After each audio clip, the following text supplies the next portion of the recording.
नमस्कार, बिहार मिथिला न्यूज़ में आपका स्वागत है। मैं मनोज। देखिए, जब भूमि राजस्व मंत्री विजय सिन्हा पहुंचे थे दरभंगा ऑडिटोरियम, वहां जितनी समस्याएं थी, समस्याएं कई गंभीर थी। उन्होंने कर्मचारी को हड़काते हुए भी कहा था कि बेरोज़गार होना है तो बताइए, क्योंकि लंबी कतार में लोग खड़े हुए हैं।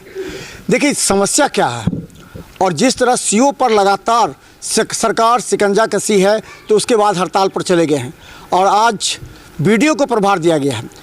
और हम बता दें कि जितने कार्य अंचल से संबंधित है, हमारे साथ मुखिया जी भी है। कहाँ, क्या नाम होगा जी? मेरा नाम बसंत कुमार झा हुआ। मैं कुसथर पंचायत का वर्तमान में मुखिया हूँ। अच्छा मुखिया जी, ये बताइए, आपके पास तो बहुत समस्या लोग आते होंगे, ये अंचल का मामला क्या है? उसका चाबी कहाँ है और चाबी कितनी चाबियाँ हैं उसकी? अंचल में एक्चुअल में ताला लगाकर चाबी बनाया गया है।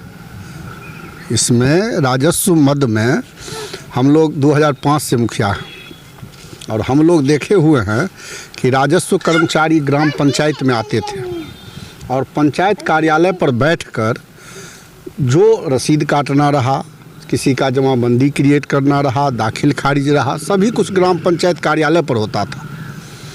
जब से यह कार्यालय संस्कृति ग्राम पंचायत से बदलकर प्रखंड स्तर पर में आ गई, उस दिन से यह समस्या बढ़ने लगा कि लोग वहाँ पर में राजस्व कर्मचारी को खोज रहे हैं तो पता चलता है राजस्व कर्मचारी कहाँ है, तो भाई ब्लॉक में बैठा।